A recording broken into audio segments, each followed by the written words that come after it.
Please go ahead, sir. We are live now.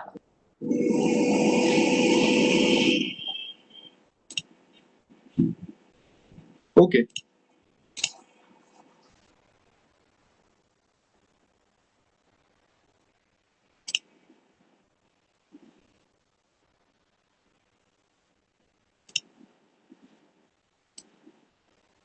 Anu, can you see the backdrop? Yes, sir. Visible, sir. Go Okay. ahead. So, good afternoon, everyone. I welcome you to the another session on the cybersecurity, moving to cloud, assume, breach, and prepare. I would like to request Shri Deepak Talwarji, who is the co-chairman of the National Council on Cybersecurity and National Security Officer of Microsoft, to give the welcome address. Over to you, co-chairman, sir.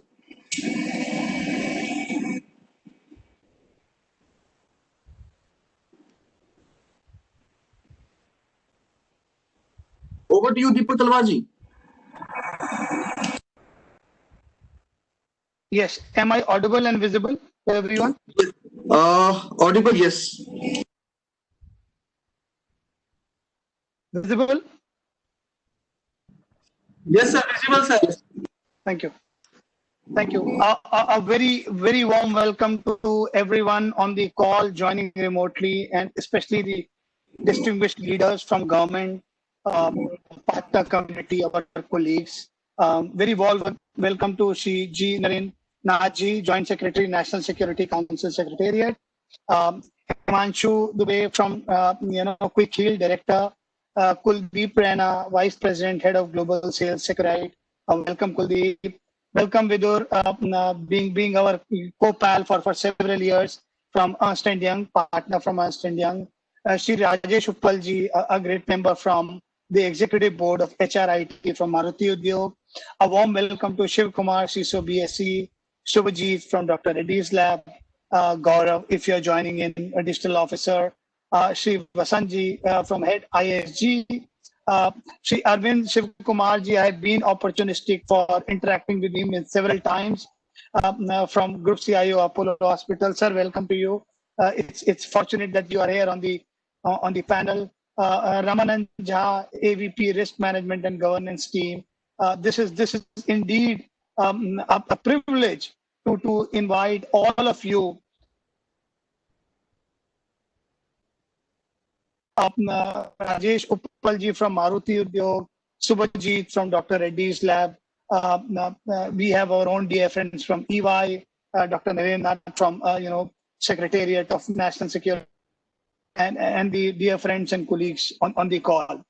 I mean, there cannot be a better opportunity for all of us when we talk about cybersecurity and when we talk a lot about moving to cloud, and the topic says assume, breach, and prepare. Let me be very honest. Before this call, I have posted on LinkedIn. LinkedIn is Microsoft, and it is one of the opportunity. And I was thinking through that how we feel as a family and how we feel as an organization where we are from January, February till today, and how we have, very, very sincerely started thinking of post-pandemic and getting into that. And the realization is very, very different. It is little emotional.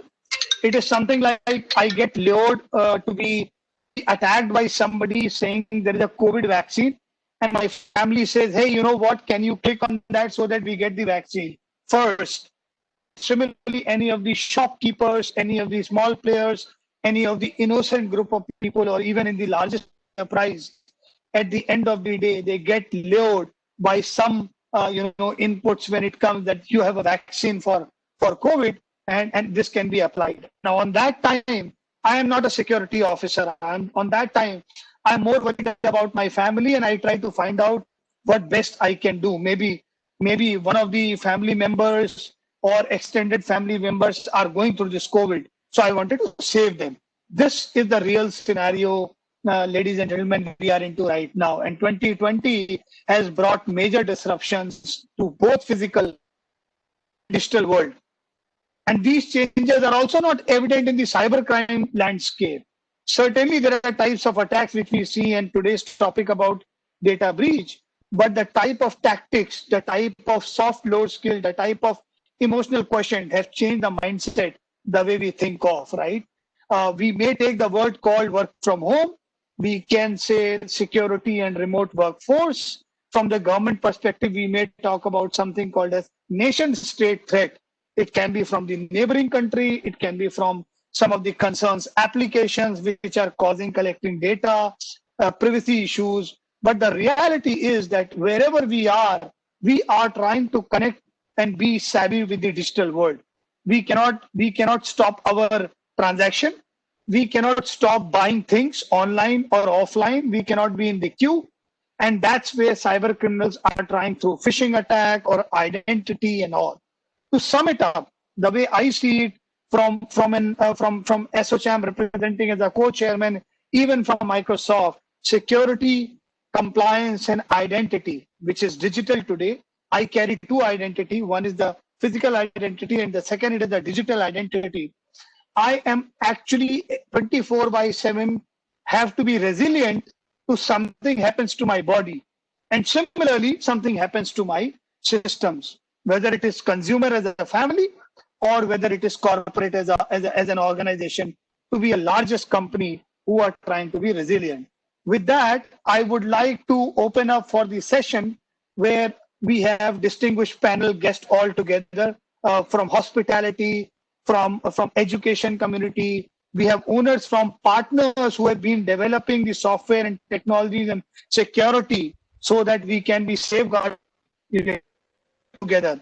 And this is the era which we can combine together. And thanks to India, thanks to our Honorable Prime Minister, Ravi Shankar Prasad ji, and joint community of different panels who are talking about national cybersecurity strategy from General Pant and other officers from NSA. And thanks when we are having, personal data protection (PDP) coming in place very soon, we have a lot to do. I will hand over now to Varunji to introduce the guest, and we will have a very strong and good discussion moving forward. Thank you, everyone. Thank you, sir. And now I request Mr. Himanshu Dubey, Director, Quick Heal Securities, to please give his theme address. Over to you, Himanshu ji. Thank you, Varun. Can you give me the present and rights so that I can share my screen?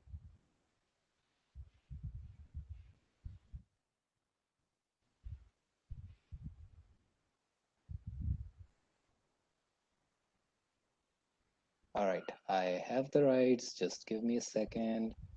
Varun, can you confirm if you are able to see my screen? Very well, very well. I can confirm. Yes, Varun can confirm. yes, It's good to go. we can. Okay. All right, let me start the slideshow, and I hope slideshow is visible. Okay, perfect. So good afternoon, everyone, and thanks for the introduction, Varun. I hope everybody is looking forward to the panel discussion today. I sure am. We have some esteemed guests on the call, and I'm really looking forward to hearing their views on this particular topic. Before we get to that point, though, I would take 20-25 minutes of your time to talk about what are the cybersecurity risks associated with running your workloads on public cloud, and how can organizations prepare themselves to mitigate those risks. Okay, let me try to move the slide. Okay, it moved. So that's my headshot. I head Security Labs group at Quick Heal. Security Labs is the group within Quick Heal that is responsible for effectiveness of Quick Heal and Securite products against a variety of cyber threats. We build the security technologies that are part of our endpoint products, as well as that run on cloud and provide near real-time protection to customers. In addition, we have a team of experienced security researchers who keep analyzing new and emerging malware as well as in-depth analysis of cyber attacks. Their findings are published in forms of blogs and white papers on both Quick Heal and Securite websites, and you can access them there. Additionally, those findings are used by internal engineering teams to improve existing technologies or to build new security technologies from scratch. The intent being ensuring high level of effectiveness against cyber threats and keeping our customers protected. Now, before starting with today's real agenda, I would like to spend a couple of minutes setting up some context. and discussing why we are having this discussion today in 2020. So, as per an analysis done recently, it has been found that by 2025, more than 70% of enterprise workloads would be in public cloud. Add to it, Gartner analysts predict that in next couple of years, the public cloud market would reach 331 billion US dollars. These are huge figures. Also, this growth is happening at a rapid pace. So, what is it that is driving this growth and these huge numbers? There are many factors that are driving this growth. I'll talk about three of those factors. Number one, by adopting public cloud, companies can move rapidly in their digital transformation journey. They can focus on building business logic while letting cloud vendor take care of all the other external factors, such as setting up data center, installing the hardware, setting up networks, etc. Number two, as more and more organizations adopt Industry 4.0 practices, a tremendous amount of data is getting generated. Now, if mined properly, this data contains extremely beneficial insights. And that is where public cloud comes in. Public cloud provides a straightforward and a relatively cheaper way to ingest and store that data. In addition, public cloud also provides tools and utilities to mine this data and run advanced analytics on top of it. And number three is adoption of BYOD devices. I'm sure most of us on this call would have at some point or other accessed company resources on our personal devices. Keep in mind that most of those resources are supported by public cloud, and that is how this access from anywhere is supported. So all in all, adopting public cloud has tremendous productivity benefits. At the same time, we should be aware that by doing so, an organization's digital footprint increases, which increases its digital attack surface. Add to that the limited crowd security capabilities that are currently available in the market. This means that organizations are exposed to cybersecurity risks that they were not previously. And in 2020, these risks have become even more compounded. So before COVID-19 pandemic started impacting the work culture in the organizations across the globe, cloud adoption was growing at a steady pace.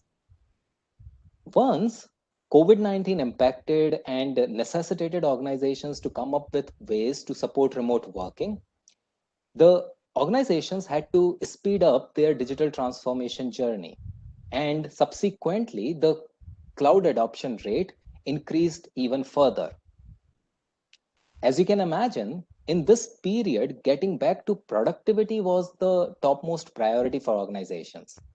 And it's likely that security discussions took a back seat, which combined with the factors that we discussed on the previous slide, makes organizations susceptible to even more cybersecurity risks. And attackers are going to utilize that. And that is why we are having this discussion today to make sure that we are all aware, we understand what these risks are, what can be their potential impact, and what steps we can take to keep our organizations safe. So in next few slides, I'll talk about some examples of recent cloud breaches. We'll then look at what are the possible causes that allowed those successful breaches, and we'll also discuss some solutions to keep ourselves safe. So example number one, in 2019, Capital One, which is a major credit card provider in United States, suffered a breach. In this breach, sensitive data of 100 million users was stolen. Now, this breach was possible because of a misconfigured web application firewall that ironically was installed to protect Capital One's public-facing APIs. Example number 2.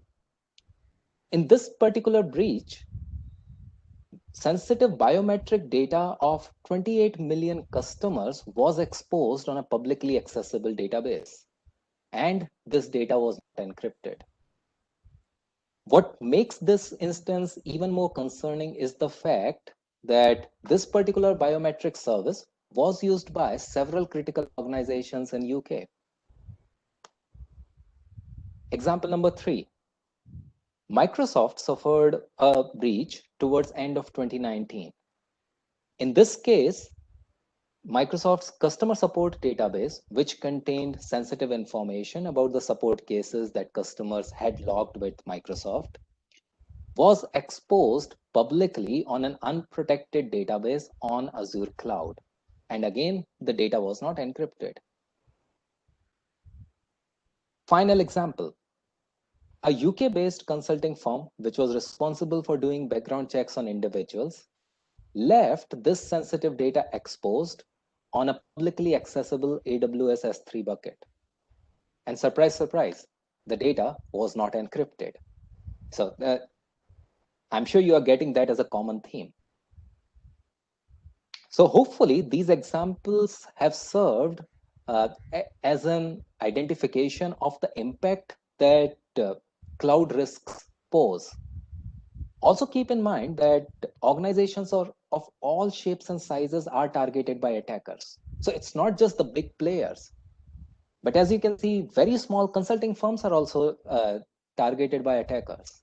And smaller organizations and smaller firms are in fact at bigger risk because they run the risk of even going out of business.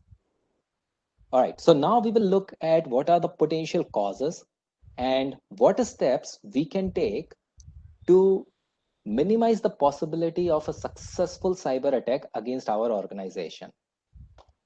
The first risk that I want to talk about is associated with a shared responsibility model. So all cloud vendors, depending on the service that you are using, whether it is infrastructure as a service, platform as a service, or software as a service, have a clear demarcation of responsibilities between cloud vendor and the organization. As you can see in the image on this slide, the blue boxes are the responsibility of cloud vendor. The green boxes are the responsibility of your organization.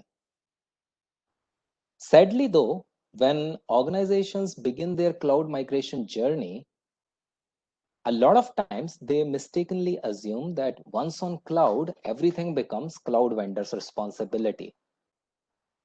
Unfortunately, that's not the case, but it does happen.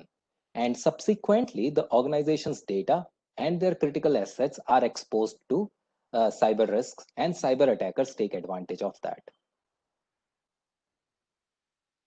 Risk number 2, this is related to something known as shadow IT. Perhaps the biggest advantage of running your workloads on public cloud is the flexibility that public cloud offers. Your engineers can spin up new infrastructure on the fly, try out their ideas, and develop applications without having to wait for the traditional cycle of ideation, then requesting new hardware, then procurement, then setting up of that hardware, and only then development could start. So this results in immense productivity benefits. However, it has a risk associated with it.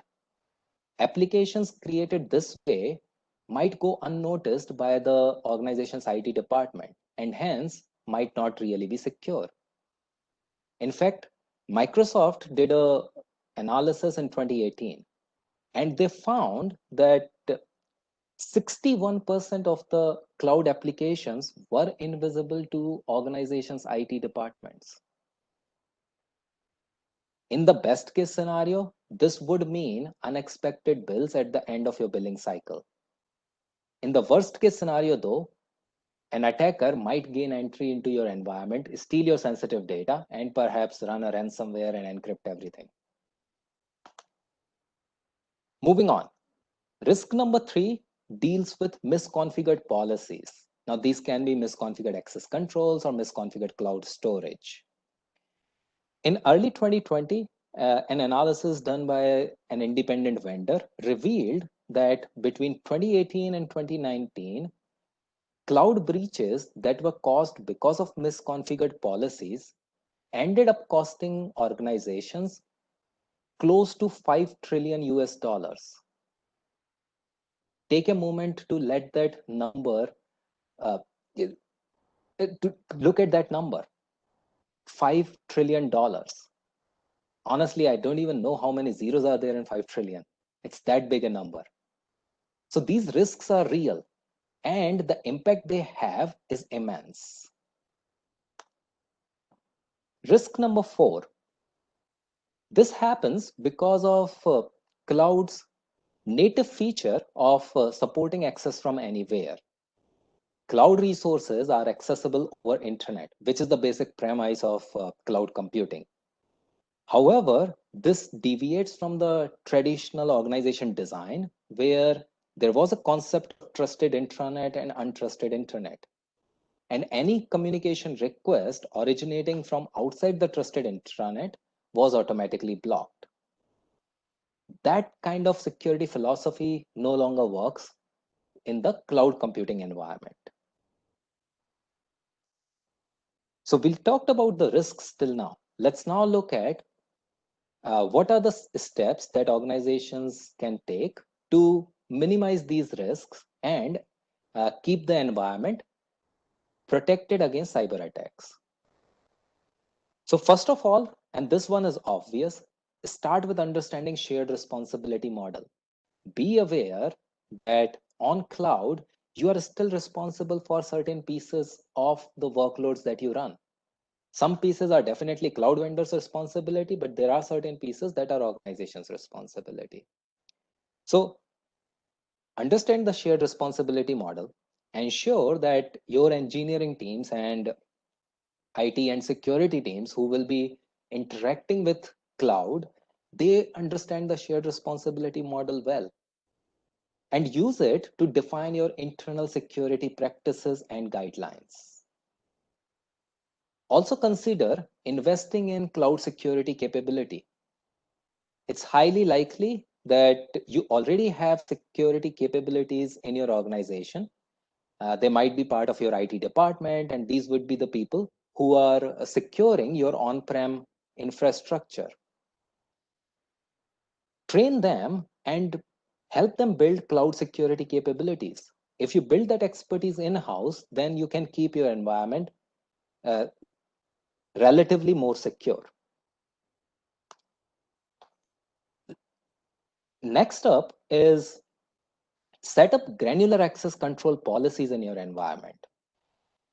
Isolate your production and pre-prod environment and make sure that very few people who have definite need to access those environments and who have good cybersecurity knowledge have access to those environments.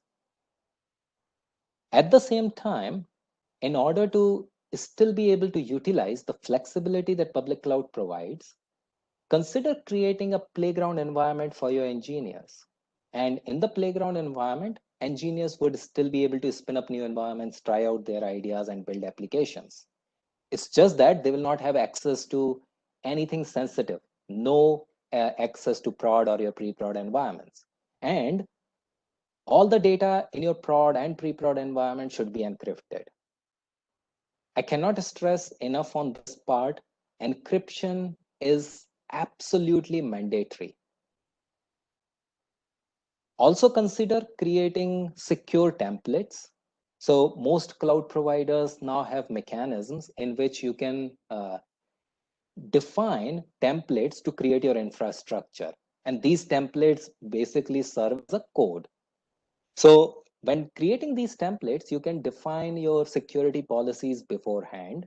And then when the engineers are creating a new environment, they use one of these secure templates. So anytime a new environment is getting created, it's secure by design because it is using one of the secure templates.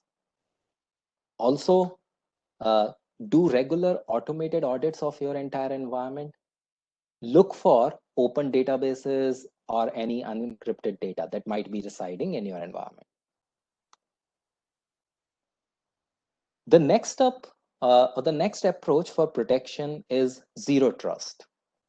So zero trust works on the principle of least privilege, and it aims to minimize the attack surface. At a high level, zero trust has two pillars. Pillar number one deals with access from anywhere. In zero trust, there is no concept of trusted network boundary.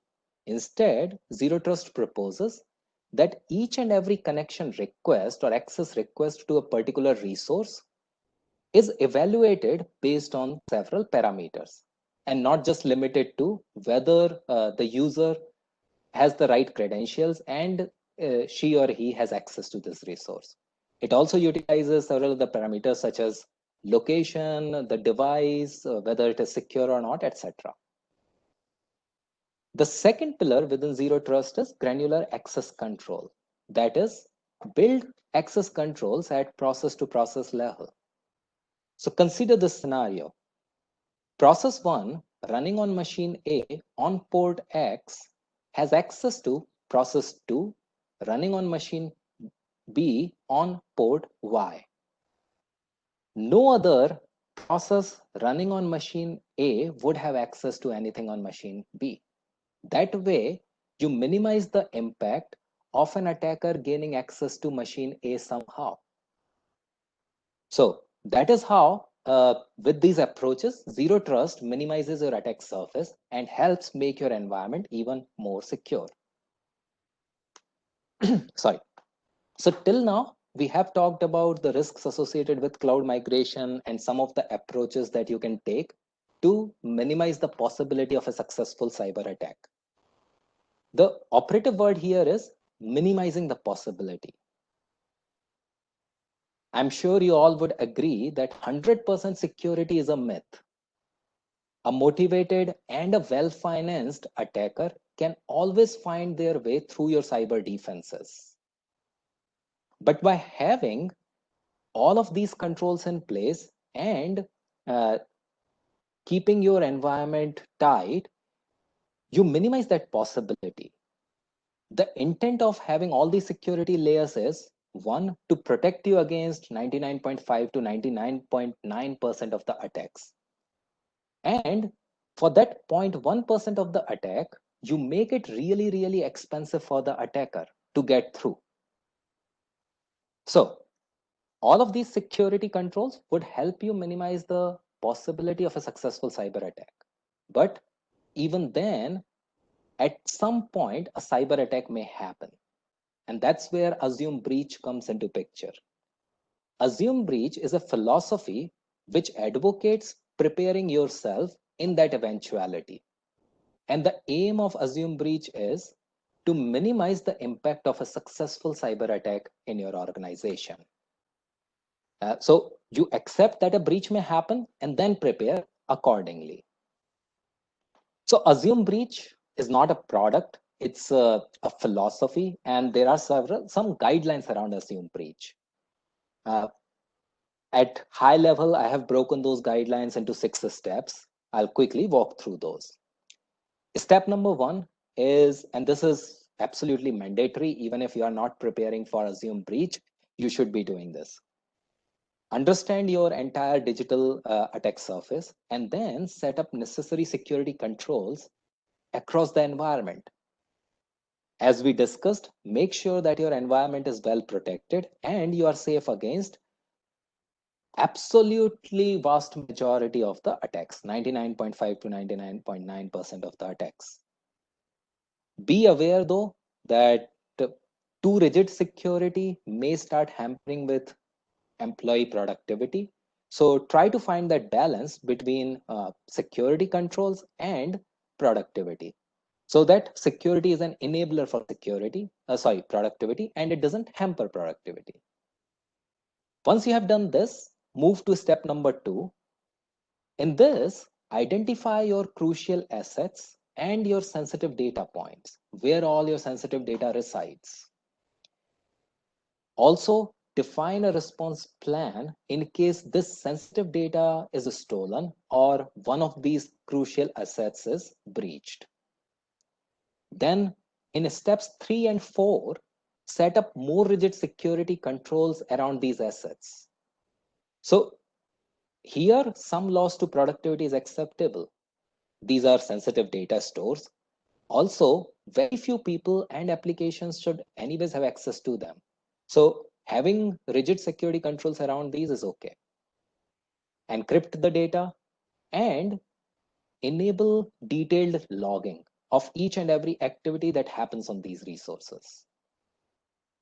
In step number 5, have dedicated people in your organization who are constantly analyzing these logs and are looking for potential anomalies.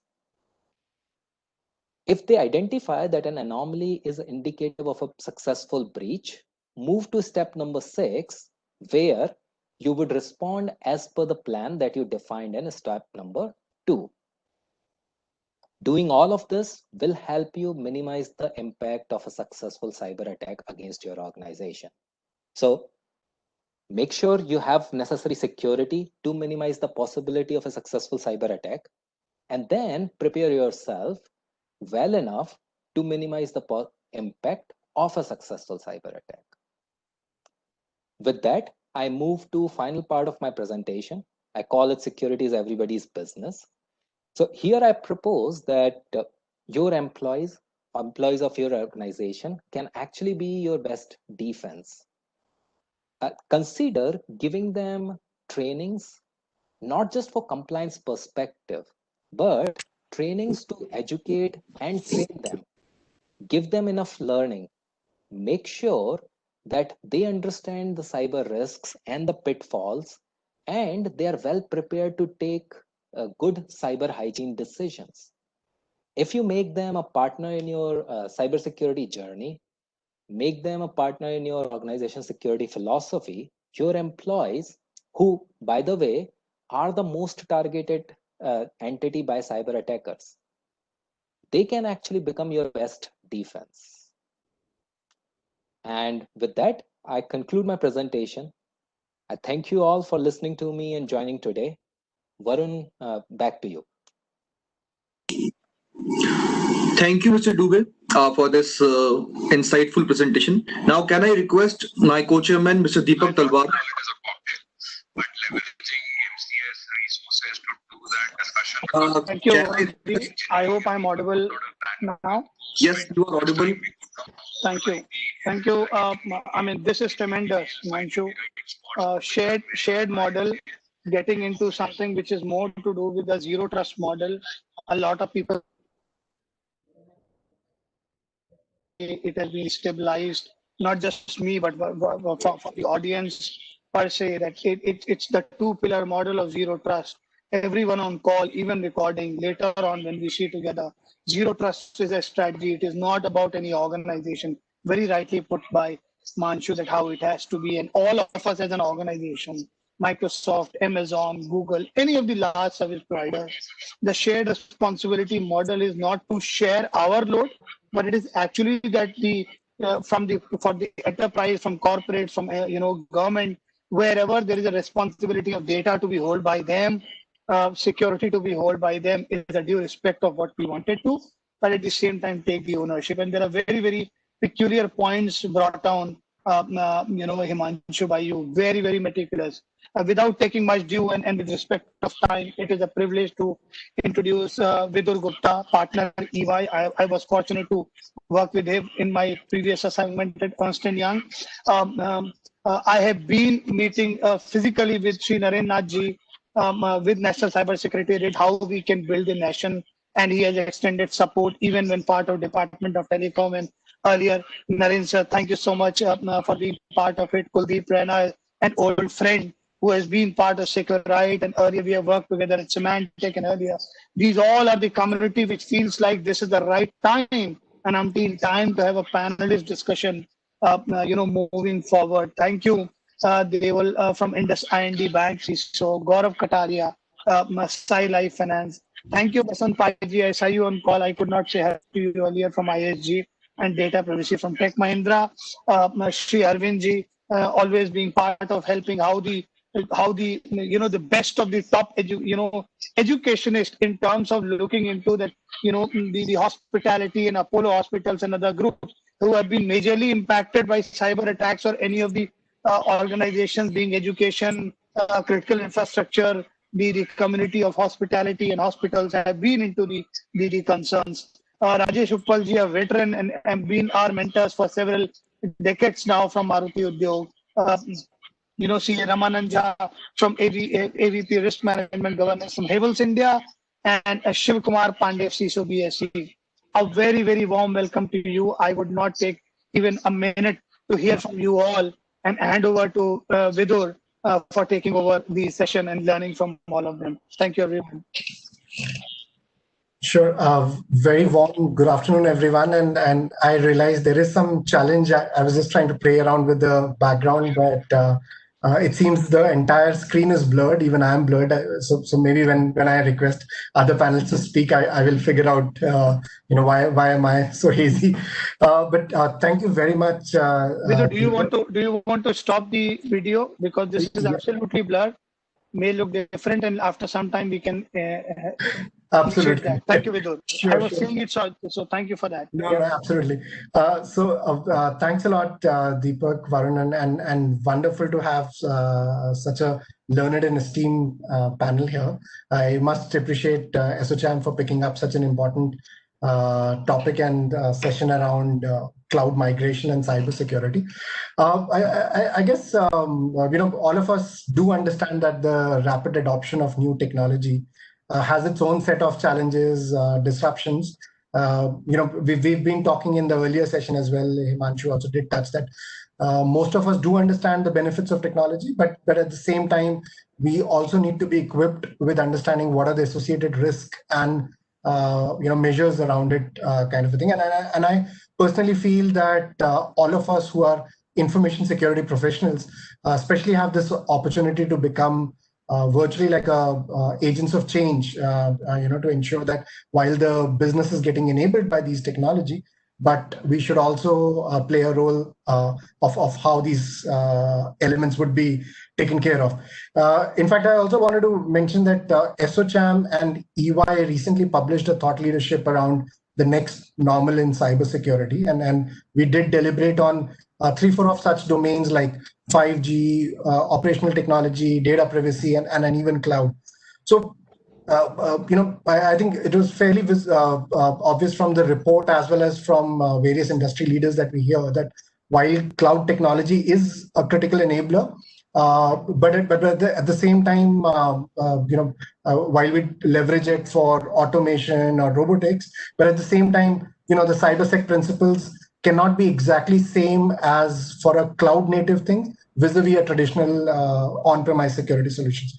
So that's what perhaps I thought today we will like to hear from everyone. The way we have thought of the flow of the session was, let me request each of these learned and esteemed members to share their thoughts on what their view is about cloud migration and cybersecurity, and then maybe we can pick up few questions that I have in mind, or maybe 1 or 2 questions from the audience. So if I may request maybe Mr. Naren Natso to share his views on the the theme that we are talking today on the cloud migration and cybersecurity.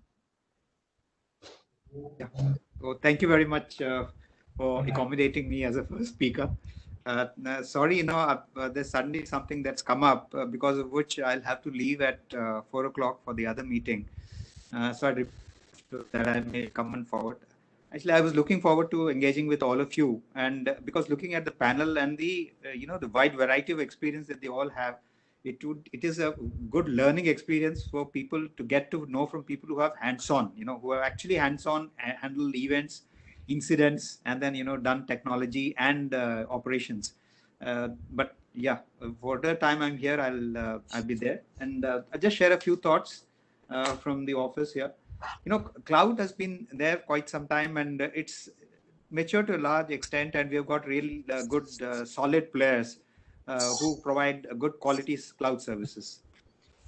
Having said that, most of the cloud adoption is by individual enterprises which are, using cloud services for getting some part of their work done. Now we are moving toward, phase when you'd find that critical information infrastructure facilities are also in the process of thinking about, hosting the data in the cloud, and that is where there's a lot of thought process whether you should go in for a public cloud or a private cloud. And there's always the thought that I should go in for a private cloud because I can't trust my data with a public cloud service provider. So that is where, if really we want, if you're going to have your own private cloud, there are costs involved in that. You have to create the infrastructure, you have to create the expertise for managing that infrastructure, and you have to have real good quality manpower to ensure the security of that infrastructure. So that is itself a big job. And for a business that is core business is not, ICT, but service provisioning, it becomes an issue. So it's always better to have a professional cloud service provider who has the wherewithal and the insights into cloud service provisioning to provide that facility. But then we have to address this issue of trust, that I'm entrusting my data to a public cloud service provider. How do I trust them? So what is the evaluation mechanism? Like, I want to now select a cloud service provider. What is the evaluation mechanism that I have to see that, this cloud service provider is reliable, and he has got the necessary systems in place? And then I also have a facility that if I'm not satisfied with the quality of service that is provided by the cloud service provider, I should be able to migrate my data, seamlessly to another cloud service provider. So that is one. These are issues that come to the mind. And, in all of this, there's requirement to have the architecture and technical tools, which helps you to understand, which helps you, gives you visibility into your own data, to see that who are the people who are accessing that data. Is there any unauthorized access that takes place? And then, is there an unauthorized, pilferage of data that happens? So we should have tools that are required for this. And this is something that keeps in mind. I think one way that this, that could be helped is to come up with standard procedures and templates for evaluation of cloud service providers. As an industry, work towards that, so that there's an element of trust that can be built for a person to evaluate a cloud service provider and adopt it. Especially with the IoT devices and wide-scale deployment that is happening, you will find that in the large volumes of data that's going to get processed, this requirement of cloud service providers would be there. We had a very good presentation that we had from Himanshu. I'm sorry if it was Himanshu, I suppose. Yes, that's right. Yes, sir, that's Himanshu, right. yeah, That's right. sorry. So it was actually a very detailed, very structured presentation that went into all aspects of the cloud, and that is appreciated. The other aspect is, with all this geopolitical developments that are happening, and the feeling that the companies are under the influence of state actors from where they operate. And especially if you're going to transfer all your critical data into the cloud, and that company is not able to maintain a hands-off distance from the state from where it is operating or from where it is headquartered, that is another cause of concern when you're talking in terms of migrating cloud data into the cloud. So I think these elements, if we can address them, and I'll tell you that these are serious concerns that are there. And we can't discount them, and we have to find a way to address them. And for having real good adoption of public cloud, it would be beneficial to have an adoption of public cloud, as I said, because of the concentration of skills that would come there, and the quality of infrastructure that will be available. So I think these are the preliminary comments that I wanted to have, and I think the others are much more qualified with a hands-on experience to give more insights into it. Thank you very much, sir. And no, that's quite interesting. And specifically when you were talking that what are the elements that as a user organization we need to keep in mind when we're looking at cloud service providers. So that's definitely one of the topics that we theme which we wanted to pick up as part of this discussion as well. Those do's and don'ts kind of element. With that, if I may request Mr. Rajesh Uppal sir to perhaps share his initial views. Good afternoon, everyone, and thanks, ASSOCHAM, for giving me this opportunity to share with all of you. Just taking on the point, I think first is compliment to Himanshu for the great presentation. I think you covered everything around on the security and cloud. But my view on this very clearly is that in an organization going forward, none of the organization can afford to be only cloud company or only on-prem company. I think it's going to be a hybrid way of working together. And your capability to manage this hybrid environment is the thing to look at as an organization. So that's something which is we need to be done. And what we have done on this is we created a template of evaluation of where are you onto cyber maturity as an organization, which we run through all the companies within our group companies, and see to it where are you right now. This thing, with a mechanism to evaluate on a framework that you are at this level right now, so that you can know that where are the risks or where the you are lacking as an organization, and what all you need to do to really come to that level, also that you can each company by company of ours, we can work it out your plan for implementing this technology or improving that process, and on awareness where are you and all. So that whole process of evaluation and making a roadmap for everybody to look at that, which we keep on sharing across each companies across the globe to ensure that we are mature as an organization. That's point number one.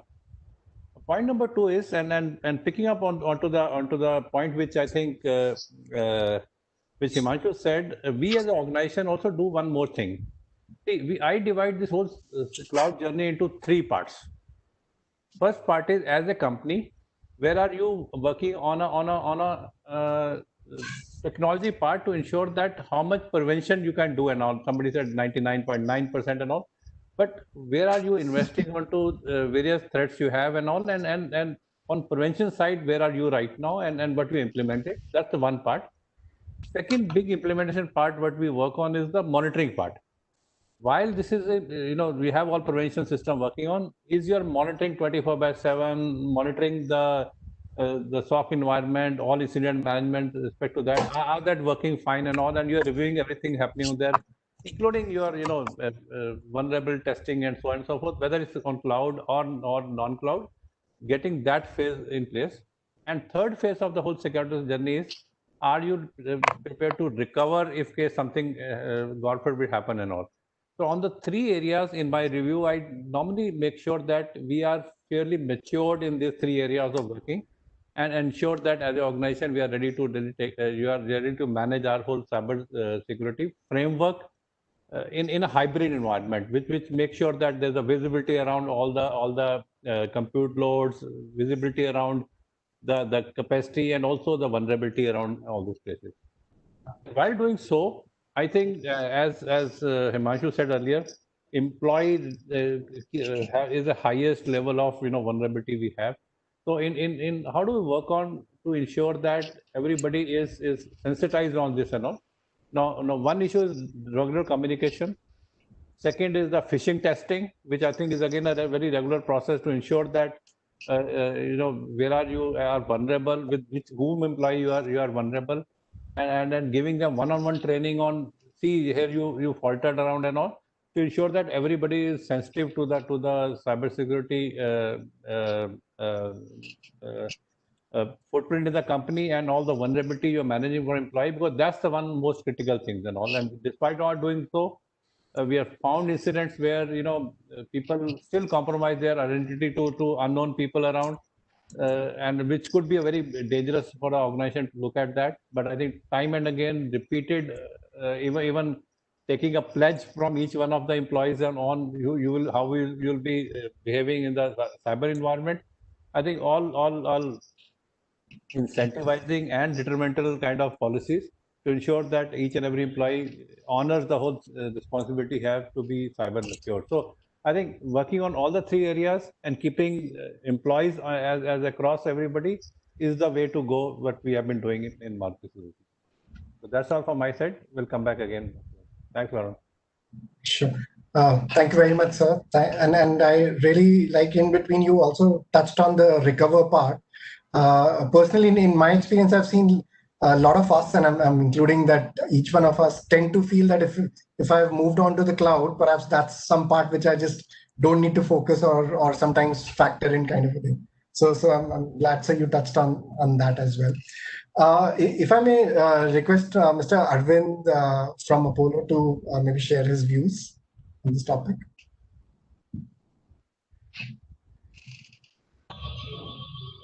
Hi, namaste, good evening. So, the whole aspect of, moving to cloud and architecting, indeed, it's got tremendous amount of advantages. And, you've got scalability and rightly, as was told by Narendranath sir, whether it's public cloud or private cloud or hybrid, I think each has a architectural impact. Obviously, it has its corresponding financial impact in terms of sustainability. I think these both architectural impact and financial impact need to be well studied, because this is probably the first loophole of creating a compromise by design. We obviously, let's be honest, we need to do certain design in a given amount of financial grant that is available for an initiative or a project or a budget, whichever be the case. I think we need to be careful that we do full justice to design with security as a building block and not security as an overlay. So, and this is not true just of any cloud related initiative, but it is true of any necessary enterprise architecture. So that's something that we have to keep in mind, because breaches by design is something that are avoidable and something that can lay the fundamentals to the governance pattern and how we deal with everybody who is going to directly and indirectly consume it. That's one. Second aspect is definitely fundamentally, any aspect of security is an act of responsibility, irrespective of whether it is law or mandated or anything.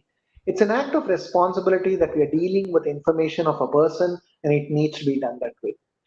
So very nicely put, as what Rajesh ji was mentioning on, even if you get a oath taking done, sometimes we lose the focus. So I would say that we need to work both on the conscious and the subconscious aspect of it. And it's really when people are subconscious is when there are acts of breaches happen, because unknowingly, and that word unknowingly is very sometimes misused also, but there's no in security, in the topic of security, there's nothing called unknowingly. Everything happens in a weak moment, and the design of an attack is for a weak moment. So we gotta be ensuring that how are we prepared for every moment of it, and that means that everybody as part of the organization is fully responsible and accountable for it. I think that organizational culture also has to be bought as part of the enterprise design. So what are we going to do to make that happen? Merely giving speeches and coaxing employees is, we all know, doesn't work miracles. So we'll have to focus that these are there. And the next aspect is one shoe does not fit all. Yes, we need to learn from everybody. We need to learn the industry best practices, cross-industry best practices, but we have to necessarily design for our organization. We have to design for our environment. And that is going to be critical in terms of it, because you know your environment very well. You know the ability of the uptake that the environment can take. What can you consume? What is your capacity? What is your strength? And definitely what is your weakness? And weakness need not be made public. Let's nobody wants their weaknesses known in public, but when we know our weaknesses, so why don't we sit and put that into an action plan and deal with it? This takes me along with enterprise design with for cyber security, cloud, and all of that into also an important aspect of planning for risks. Know your risks and plan for them. There are several plans that we can work out. My plan may not appeal to you, your plan may not sound great to me, but you know what, each person knows what is our risk appetite and our ability to deal with risk, learning from the industry best practices. We don't need to invent everything, but if we do a good bit of risk planning also, that means that as a culture we are aware of the cyber risks, the design, the extent of our design. And like I said, there could be enterprise limitations and financial limitations that don't permit us to do certain things that we would want to do or that would be prescribed also. But that coupled with risk planning, I think, will give us a very good way by which how do we look at enterprise strategy? How do we look at enterprise strategy in various formats of the cloud offering?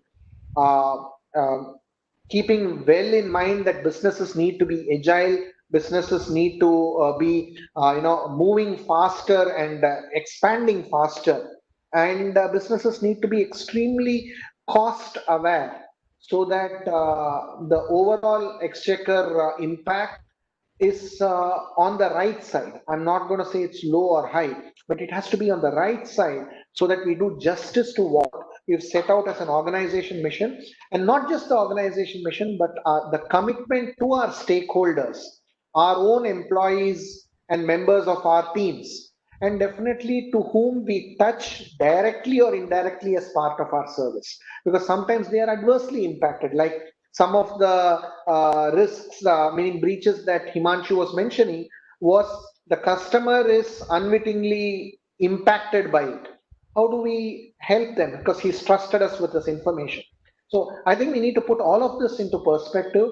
And I would still close by saying it's an act of responsibility, irrespective of what law says.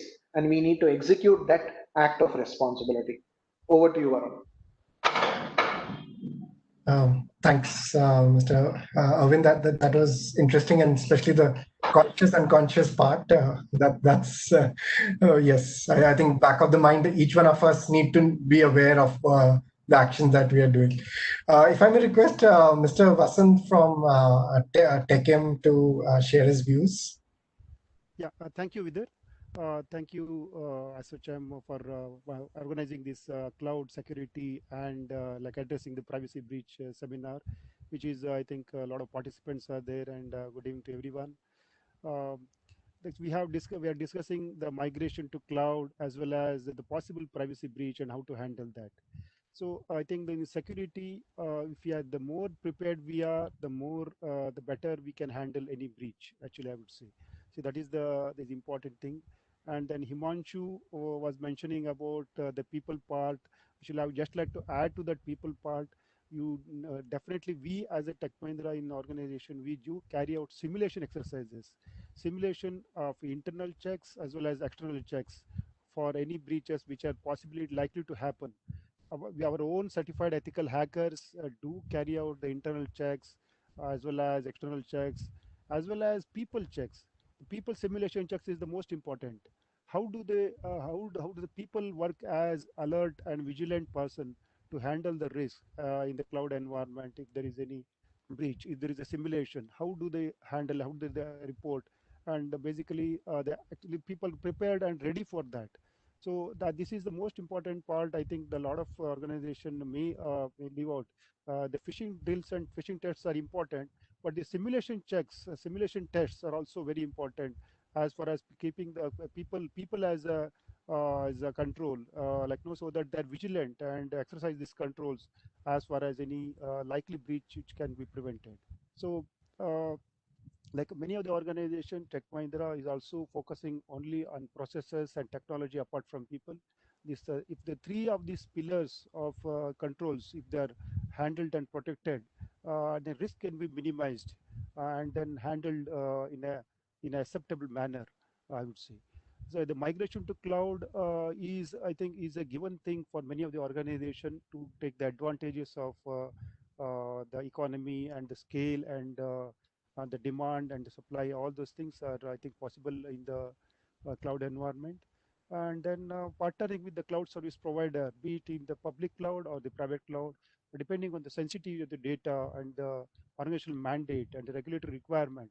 As such, we need to design, have a strategy, and then have the policies and framework to put it in place, and then like execute with minimal, all these checks we have to have internally. We have to have beforehand, before the execution. We should have the checks and verifications before deploying it into production.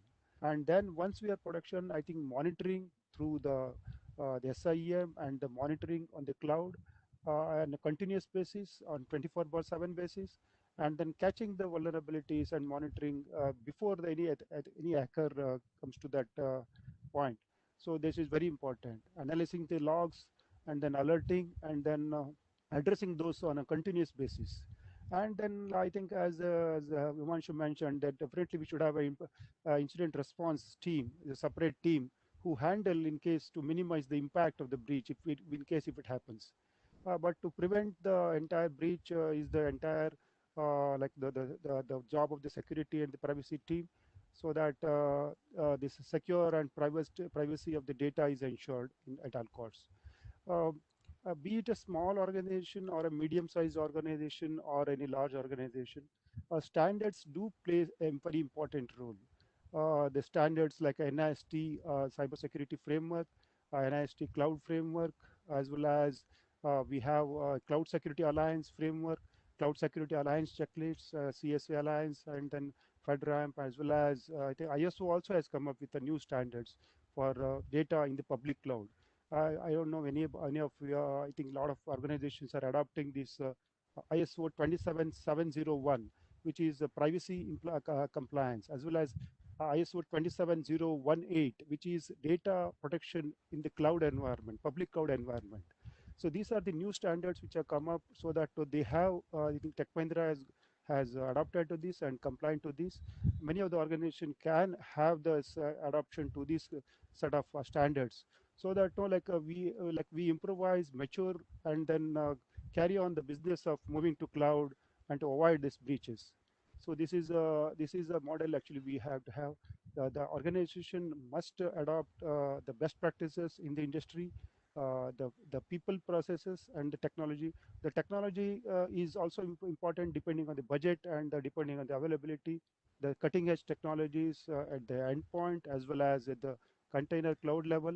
Actually, I think there is a lot of mention about the controls about encryption, authentication, to a zero trust model, as well as the adoption of the APT, as well as the data leakage prevention tools at the server level, at the endpoint level, at the gateway level, as well as all the wherever there is a exit point or entry point, they need to be monitored, and the tools have to be adopted. Point tools have to be deployed to ensure that the security and the privacy is complied with.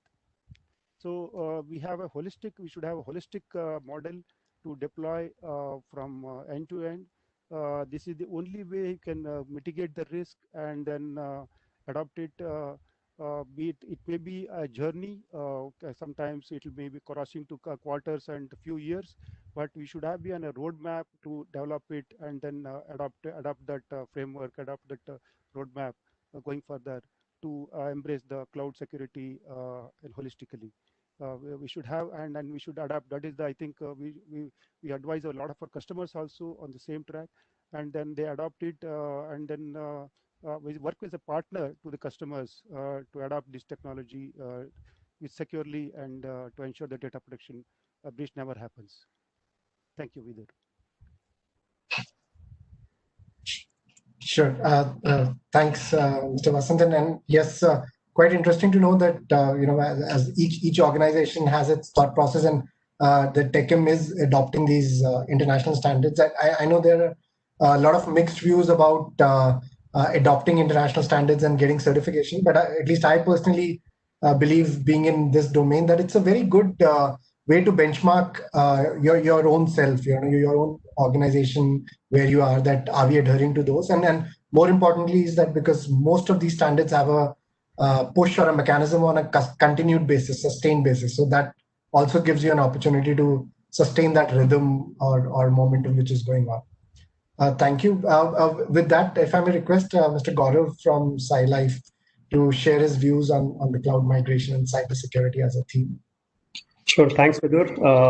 And thank you, ASSOCHAM, for having me here. So I think, I'm from the pharmaceutical industry. SciLife Sciences is, one of the leading contract research development organizations, CDMOs, in India. And with being in the pharmaceutical industry, it definitely does put a great deal of responsibility on us. And, we like a services organization, but in the pharma sector, which means it's not only our data and our IP that is at risk, but it is also our customers' data and IP, which we have to protect. So we within the team, really like the saying of Andy Grove, right? When he wrote that book to say only the paranoid survive. And I think it's really relevant in the cybersecurity space as well, right? So we always have to be paranoid about, the next attack, and, are our controls, really tight enough to make sure that we are not really susceptible or to a cyber attack. But at the same time, the other piece that we all look at is principles of design thinking, to make sure that we put the customer, which is our employees, and in some cases our customers and partners or vendors, at the center of our design of processes, to make sure that whatever is designed and all the controls which are put in place are not really hampering the productivity of the individual. So the environment is secure, but then the end employee and the customers are still as productive. So those are, sort of the principles that we adopt. The other thing that I, always, in all my conversations with, cybersecurity experts, IT experts, business experts, or business leaders within the organization, one of the things that really makes sense is to always go down to the basics. And that's what we keep on going down to. What are your crown jewels within the organizations? That's always a moving target. Keep an identified list of those crown jewels, identify, risk associated with these crown jewels, and then make sure what are your protection mechanisms to protect those crown jewels, right? And then design processes again around it, because, like a lot of my fellow panelists have spoken about cost being, limited, and always being a constraint at some point or the other. But as long as you have the crown jewels and you know what to be, protected, then, your focus is there. So that's sort of really important. The other aspect that I'll bring about is, the whole environment is changing, even in the pharmaceutical industry. And I'll take one or two examples, right? While, till about a year and maybe 2 years back, a lot of our customer data exchange was happening on SFTP servers and all, which was on-prem. But increasingly, there's adoption of things like Box, where our customers have Box accounts, and they tell us to put their data on Box, and they expect us to have similar things. So more and more cloud has started being adopted for information exchange, and that sort of puts a stress on the whole environment, because how do you really make sure that service provider itself and the data transmission? So it's not only data at rest being encrypted, but also the data in motion being encrypted. So how do you really, ensure both of those things and, the security of the whole thing? So that sort of puts the stress back, onto the system. And as new technologies come, right, cloud is pretty much here to stay. We are also moving a lot of our workloads to the cloud, but evaluating the solution on a regular basis, doing a VAPT of not only our networks, which we normally always do, but also our applications and our cloud workloads is extremely important, right? Exploring solutions like CASB to protect your cloud workloads is also, a good idea. Whereas, I think the cost of the CASB solutions are, phenomenally high, even now. But then the point is, I think those are some great solutions to look at, to really protect your crown jewels, right? So that's why having a focused approach is really important. Last but not the least, I think, I'll give you another example where, in the pharmaceutical industry, there is a concept when we do research, all our scientists note down their experiment details in something that's called a lab notebook. Now, over the years, it's turned into an ELN, which is an electronic lab notebook, where we don't do paper-written, experiment documentation, but it all goes, onto an electronic format.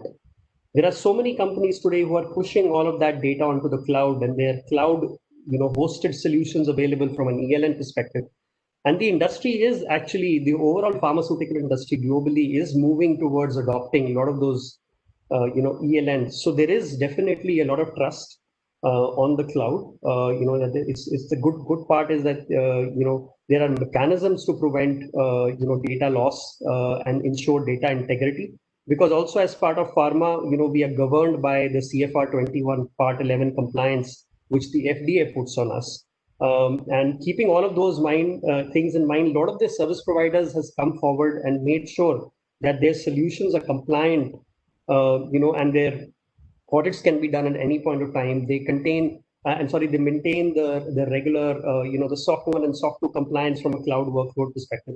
So I think some of those things become, part of our checklist to make sure, that, the service provider that we are selecting, the workloads that we are moving are actually the workloads, which make sense, are, controllable at the end of the day. I think what we need to do, as a community, of cyber experts and as well as business leaders, across different organizations, is to make sure, that, we go back to the basics, not only look at prevention, like a lot of my fellow panelists have said, but also put a strong recovery mechanism in place. Because in case there is a cyber attack, how do you contain it? How do you make sure that the exposure is minimized? And how do you make sure that you're able to recover from it elegantly, without really losing anything, right? Or having a minimum damage at the end of the day. So I think those, are things which are really, really critical. And, I'll just reiterate, only the paranoid survive. I love that quote from Andy Grove. I think that's really, really pertinent in our times, and specifically from a cybersecurity perspective. So those are my thoughts, and, more as we go along. Thanks. Back to you. Sure. Thanks, Gaurav. Interesting element on the paranoid survives, and really nice to know from a very different industry segment and the thought process, because each of the industries have their own nuances in terms of how the cybersecurity is dealt with, or what are the actual crown jewels, or what are the actual things which are important. Because for industries it might vary as just being one of the ERP applications or workflow applications kind of thing. So thanks for that thought process. If I may request Mr. Ramanand from Havels to share his views. Yeah, hi, good afternoon to all. In fact, most of our speakers have already explained the benefits and utilization of cloud. So there is no doubt about the benefits of cloud. Again, some of the things what I am going to touch here, for different types of organization, what are the things which one should take care when you are deciding to move to the cloud, number one. And thereafter, I will be sharing some of the things which is relating to cybersecurity part. Some very basic things. When you are deciding to move to your cloud, that is your application and system and data to cloud. So first objective is you should have your business objective clear. Whether you are talking for long-term objective, short-term objective, cloud migration can't be a short-term objective. You have to keep in mind it is a long-term objective. Definitely the company roadmap, how you are going to take care in due course has to be considered. That is the foremost important task.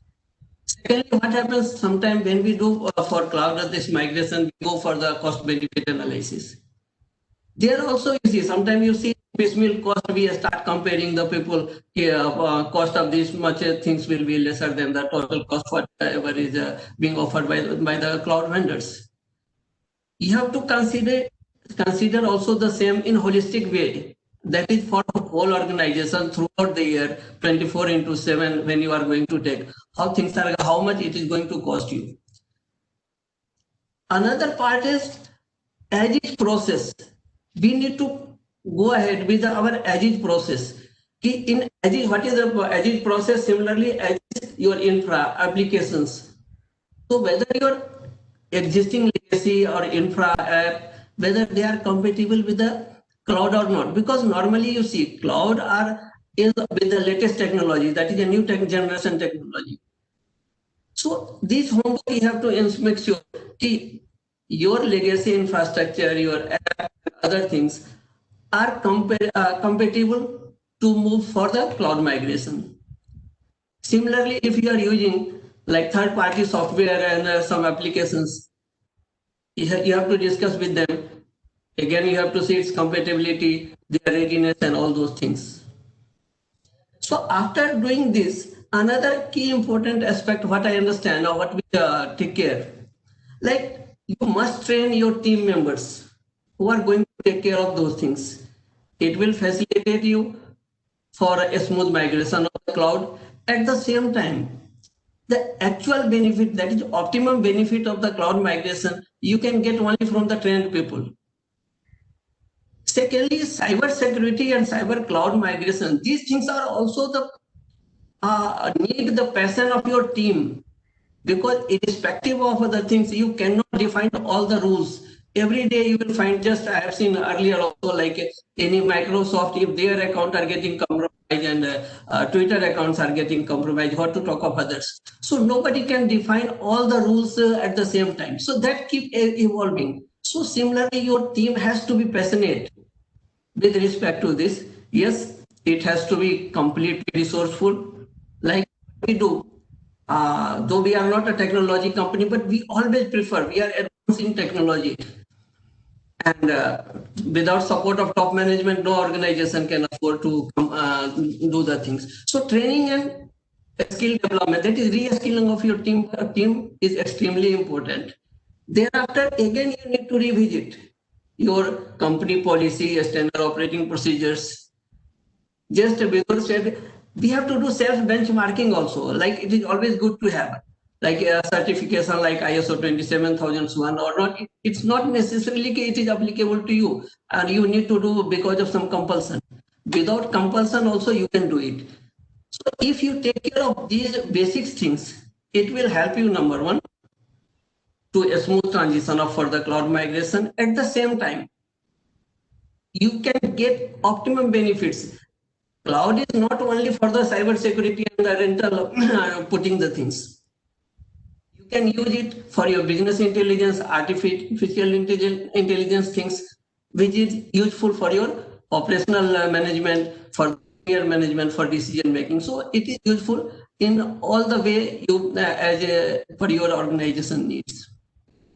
Similarly, when we move for the cyber security part now, see, there is no single answer for cyber security, whether it is a zero trust or anything else, whatever we discussed in past 1.5 hours. Because see, cyber security is a combination of multiple types of threats, whether it is data privacy, data theft itself. After data theft, another question is data privacy. Then you go for email, then you go to network, then you go for app. Then next things, which is now IoT devices which are coming, getting prevalent across the market. So similarly, for data, again, there are a number of different types of tools. Like for data classification, you do to identify the data critical one. PIM you use to again give the access control. Various firewall, IPS. So multi NAT, CASB, other things you are using, they have different objective. So one more thing, what we follow, like you have to choose best in class technology for these items, having capability for that is to enhance compatibility in time to come. Otherwise, there is another challenge. What happens? Because every day you find one or another things are different enhanced features are coming in the market with relating to the cyber security. So on account of cost or account of some other things, if you are not taking the right technology, you are not able to integrate all those technology, which is must to have for cyber security, so that you can take care timely, preventive and corrective actions. Like we are taking care of, we are having 24/7 SOC center, SIM. So entire thing. So this is very important. You should have integrated approach of all the technology and tools which you are using, so that left hand has knowledge of right hand and vice versa. Otherwise, if you're talking all, whether it is data privacy, email protection, or any leakage, so normally you will find there is a gap. So the person who is managing the task is not having the complete overview. So that is a very important things which we follow. And again, top risk management. See, entire data and all things, risk, any cyber security we are talking. So how cyber security cannot talk in a silo? You have to take care of how your organizational enterprise risk management is a framework in place. What is its operating effectiveness? Whether you are doing it on a annual basis or something, how frequently you are visiting the things. So how agile your system, process and technology and management and awareness, all those things are has to work on a day-to-day basis. And so many panelists have already highlighted the awareness of the team, how you train your team with respect to cyber and all those things. So that is a very important. If you don't have a proper training and awareness program across your employee, then there is a fair chance that you are going to compromise your cyber security in spite of having all the available solutions installed or in place. I think this is brief from my side. Thank you. Sure. Thank you very much, Mr. Ramanan, for stitching all of those varied areas together. With that, let me move on to Mr. Kuldeep. In fact, you being the last, not the least, but let me make your job a slightly difficult. Instead of just commenting on the theme, if I may ask Kuldeep, that you heard most of the panelists talking more from a cloud user perspective. The rationale of adopting cloud, or perhaps some of the challenges and constraints. So happy to hear your thoughts, of course, on the theme, but also from a perspective when you wear a hat of a solution provider and when you work across different clients and different industries. What are your thoughts that how these elements around cloud and security should be integrated? Sure. Thank you, Vidur, for this great question. And, thank you, ASSOCHAM, and it's an honor to be on this panel with all of the reputed professionals. And good evening to all of you. So I would like to cover a couple of points. The first of point that we all talked about the cloud, right? We talked about, most of the panelists covered about the kind of the attacks vectors that are around in the cloud. They talked about the risk. But I would like to cover 2 points, a fundamental point from the industry perspective, right? Today, we are seeing a faster adoption towards the cloud, and this pandemic has also accelerated this adoption towards the cloud, right? And to give some of the statistics that IDC presented quite recently, they were actually talking about around 64% of the organizations are showing an increased interest to basically move and enhance the services on the cloud.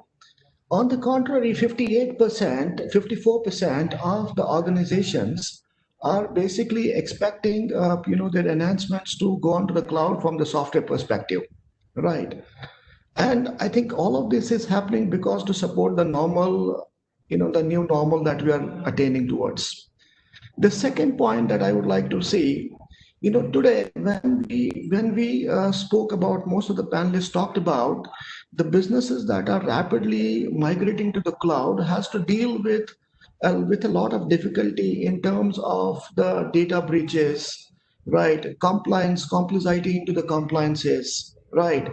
And associated vulnerabilities along with it, right? The more an important point that I wanted to bring in today, if when you're looking at a rapid rise of cloud adoption and people moving towards a rapid adoption towards the applications, right? I think we are getting evolved into the world of an APIs, right? Today, if you'll see, this rapid adoption of cloud is also bringing out a new concept, which is basically multi-cloud environments. I don't think today most of the industry or most of the organizations are wanting to get vendor locked with one cloud service provider, right? They are basically, as Rajesh ji said, that it's basically a hybrid kind of model between private and shared. But within the private and shared, they would also like to explore multiple cloud models that they would like to inculcate. But with all this, what is coming out as a point, we talked about the conventional attacks like data breaches, or data losses. Now there is a big scope of new evolving attack landscape that we are not, thinking of. I think the biggest, evolving threat landscape that we have to see is on the lines of the API abuses, right? Look at that, what this digital transformation is doing to us.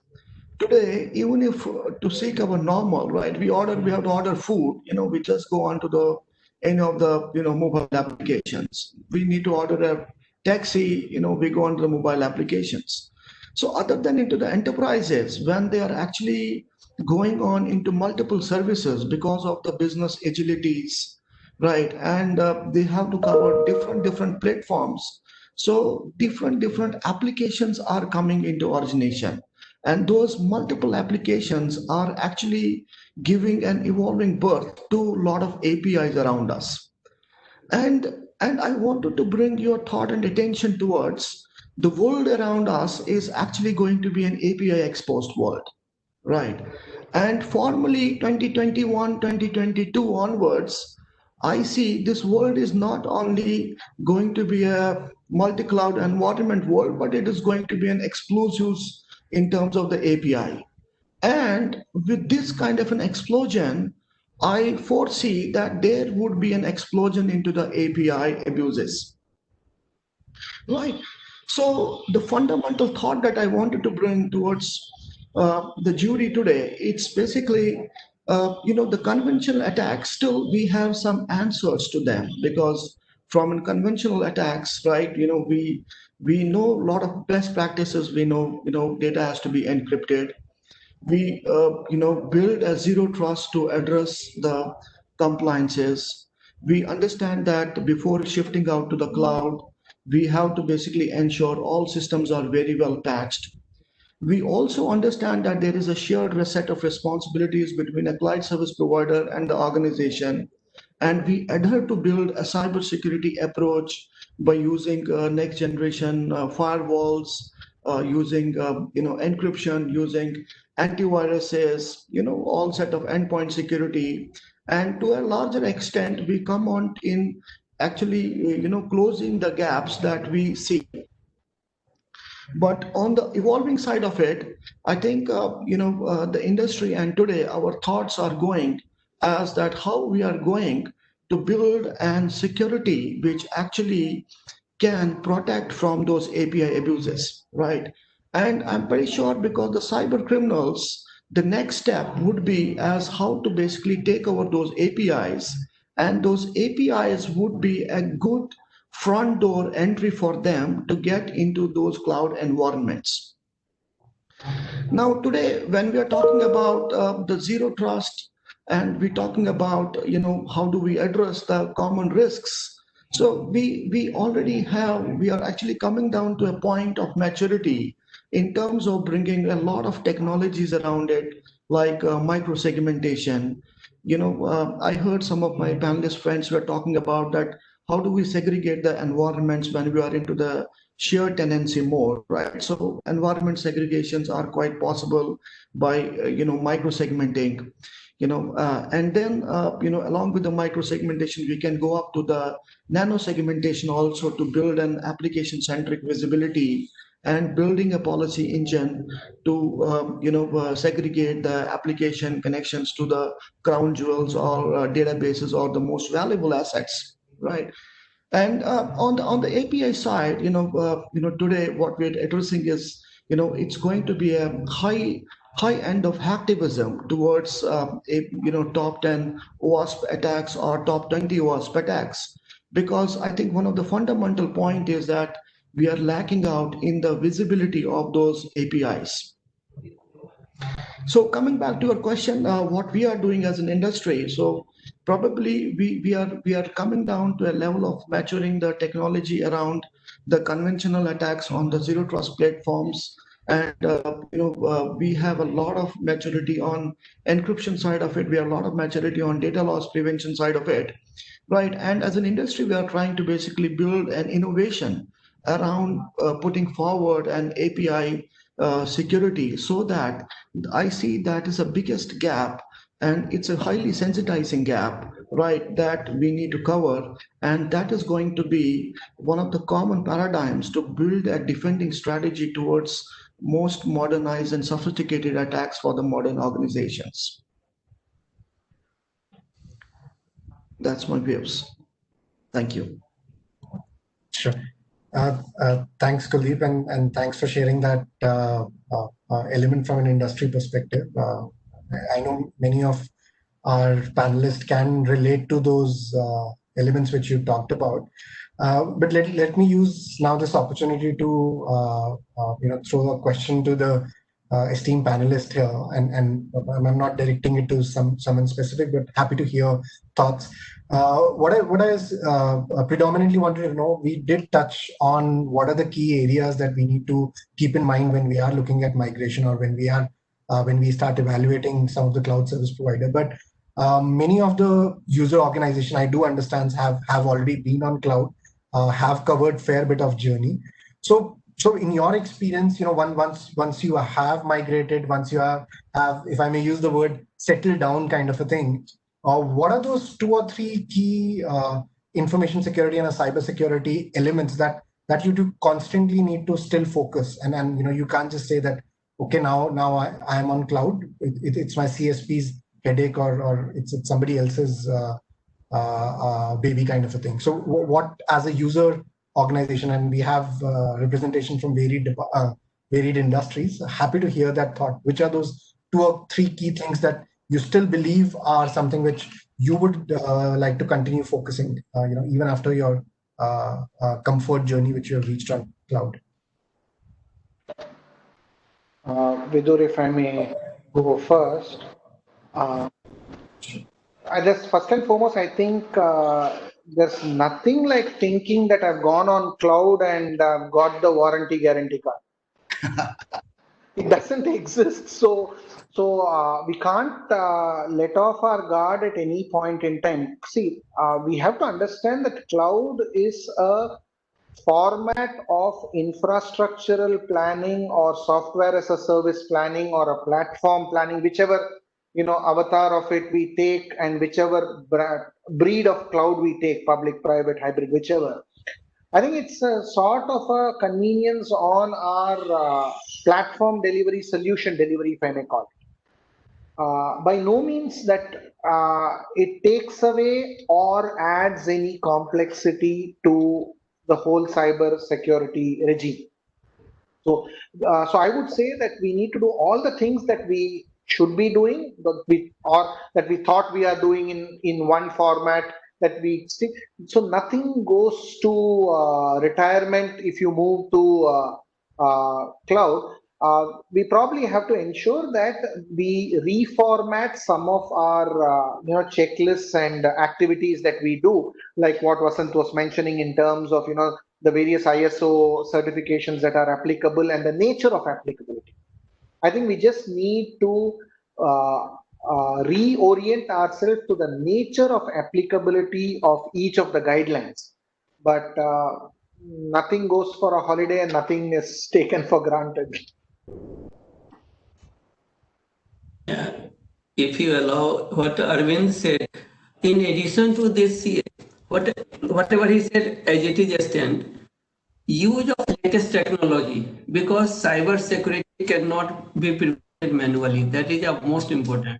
Everybody has to understand. You have to have use of technology. Again, in market, you will find n number of technology. You have to evaluate it. The best one, which is a next generation technology, which can has a advanced compatibility, even which is likely to come in time that is coming time.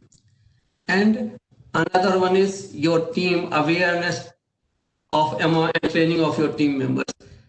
This, in spite of having anything, without this, you cannot achieve in my cybersecurity goal.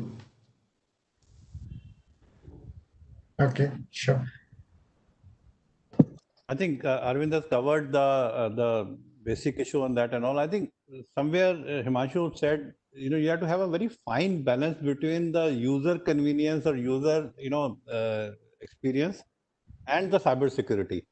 So I think that balance is very, very critical on how much to really do that, how much is essential, and how much you can manage that and all. But this is something need to be seen as a complete enterprise security than really bits and pieces individually and all, because the weakest link in the whole chain will be the vulnerable point than really being over safe and all. So I think having that right balance and having an overall security posture, I think is a look at in totality is the approach to look at it. I think this is Gaurav here. I think the only thing that I'll add, to everybody is that with the work from home and a lot of us working from home and the ability to access our workloads from our own personal devices, the only thing that we also need to make sure is that the data leak is prevented. That inadvertently or intentionally, the company data or the customer data, you're able to prevent it from getting downloaded onto a personal device. So those, I think, are critical things which cloud opens up, because if you're on VPN and within your network, there is a kind of control that you can still bring in. But if you are totally on the internet and accessing a cloud workload, then those additional controls, specifically with the work from home environment, need to be put in place. Sure, I think that's interesting, and to hear the same theme and same tone that So while maybe the infrastructure might have moved from your physical premise or physical site perspective, but you continue to own. So if I may build on that, we do hear quite a lot on the fear of shared tenancy vulnerability kind of a thing.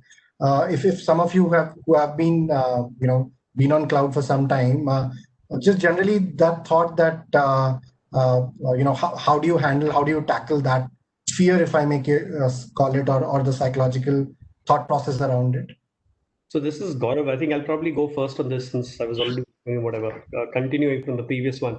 So I think that for us is probably not so much a fear. If it's a dev environment, right, or a test environment, I think I'm absolutely okay with that shared tenancy.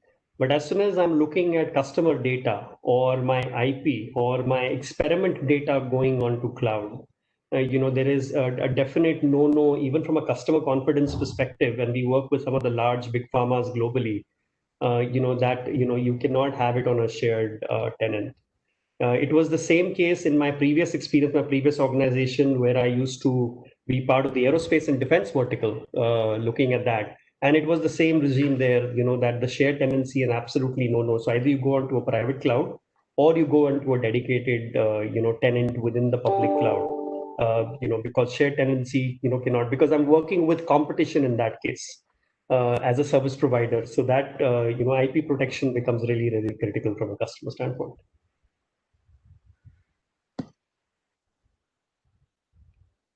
I think it's which workflow that we are looking at and which process or sub-process.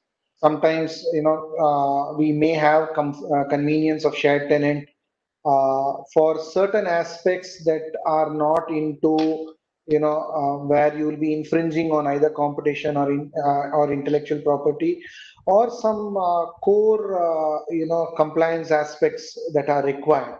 And I think we just need to look at it process by process and look at it in terms of there's definite advantage in taking care or making use of shared tenant. There is advantages.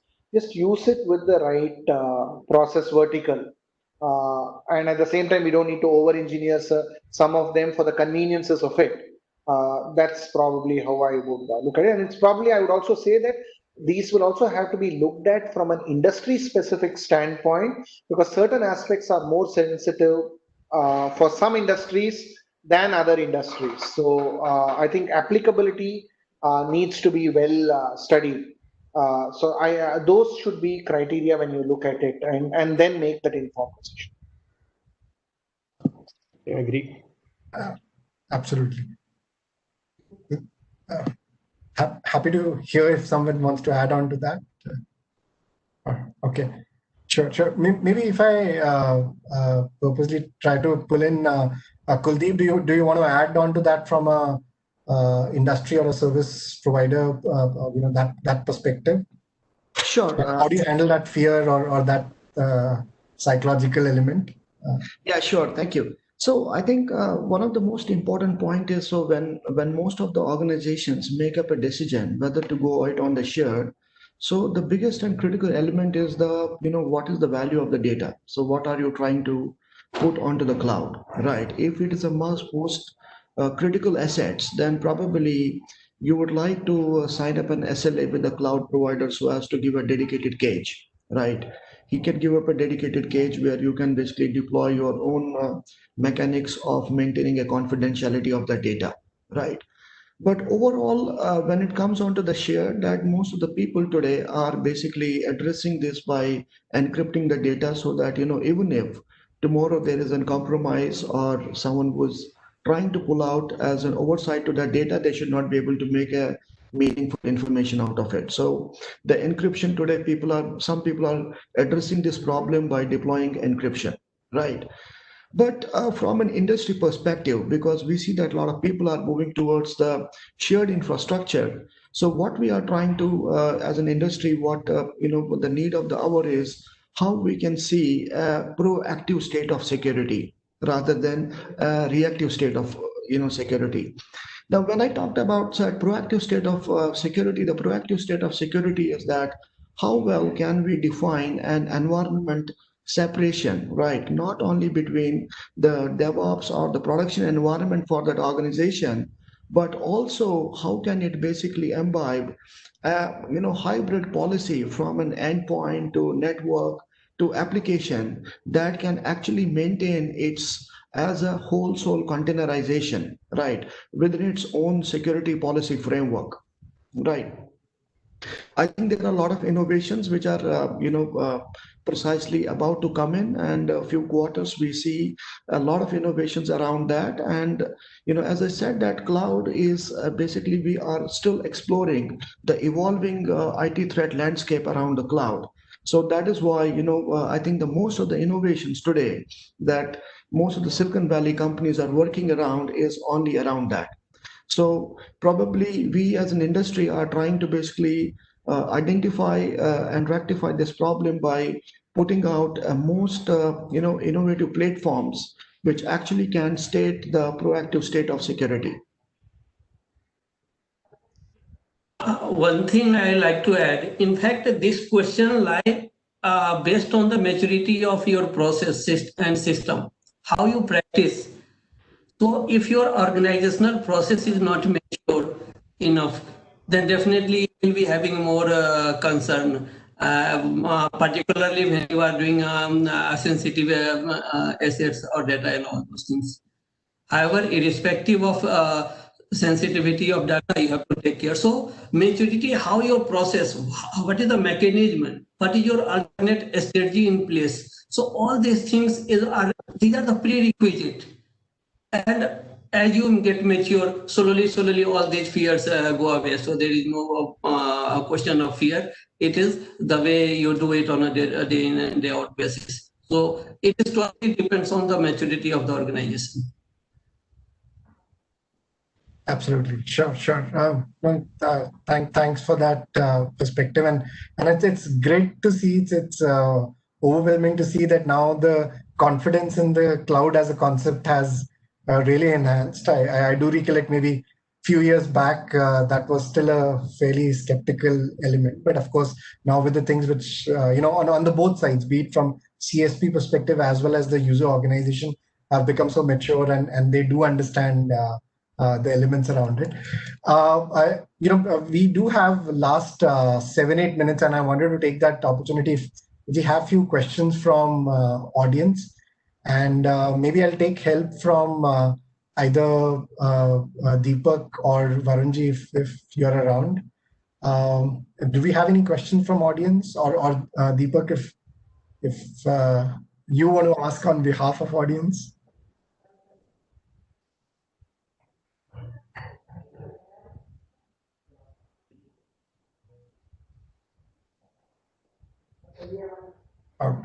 Okay, sure. Not a problem. Let me perhaps use that last opportunity to ask the question. So I know all of us did talk about in terms of various things whenever somebody is considering migration or looking at which is also in the maturity terms which are already running. But a very quick question: has any one of you either experienced as part of your organization or perhaps heard success stories or case studies in terms of what happens when one user organization decides to port from one CSP to another CSP?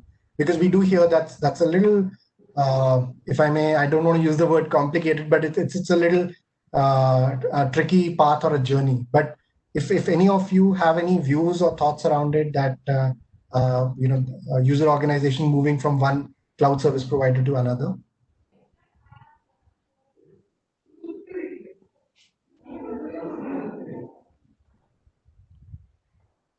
Yeah, Vidur, Vasant here. We do have multiple cloud service providers, Azure, Microsoft, sorry, and as well as AWS, as well as Google.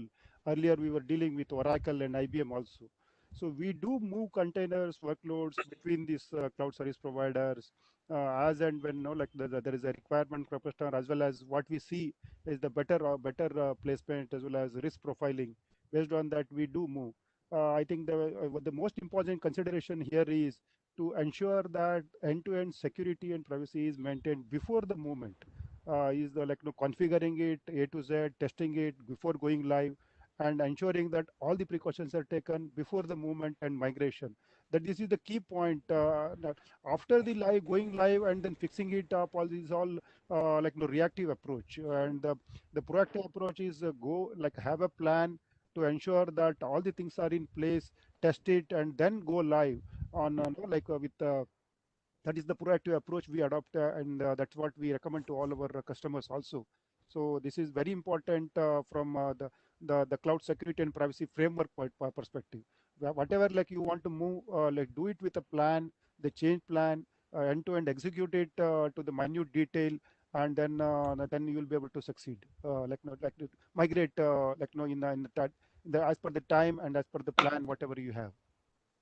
Otherwise, if you have hiccups, you will fix it up when after the migration is over, and then actually usually that last point that the actual production can move, but then we'll have a lot of issues related to regulatory requirements or any breaches or anything. Post-mortem and correction is always a very difficult and a cost-consuming activity, I would say.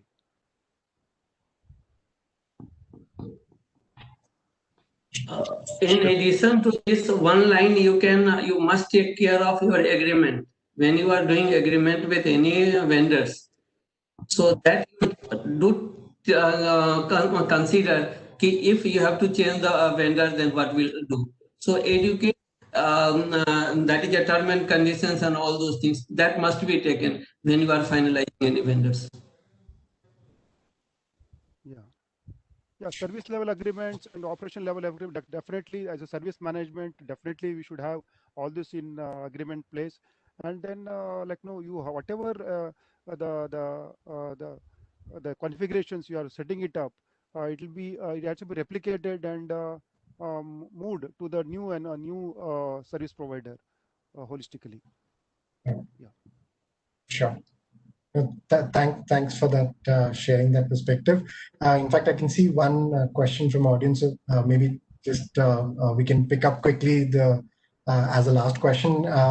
The question is that any views or thoughts specifically around there's a lot of regulatory push and a lot of debate around data localization.